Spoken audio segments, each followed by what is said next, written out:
పట్ల అంటే సమాజంలో ఉన్నటువంటి అనైక్యత లేకపోతే మహిళలకు వచ్చి చదువు పట్ల ముఖ్యంగా వాళ్ళని ప్రోత్సహించడం కావచ్చు, సమాజంలో ఉన్న అసమానతల గురించి కొంచెం క్వశ్చన్ చేయడం కావచ్చు.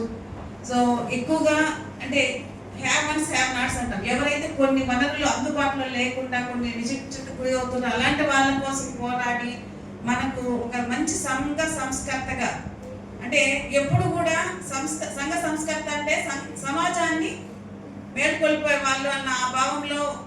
కానీ మన పూలే గారు ఏం చేశారు, తను ప్రాక్టీస్ చేశారు. తను స్త్రీ విద్యకి అంటే తన సొంత కుటుంబం నుంచి తను విద్యావంతురాలు చేసి తనను మహిళా విద్యకి సావిత్రిబాయి పూలే ద్వారా కూడా మహిళకు విద్య అందించి ఒక మహిళా తొలి గురువుగా ఆమెను తయారు చేయడంలో కానీ పూలే గారి పాత్ర ఎక్కువగా ఉంది.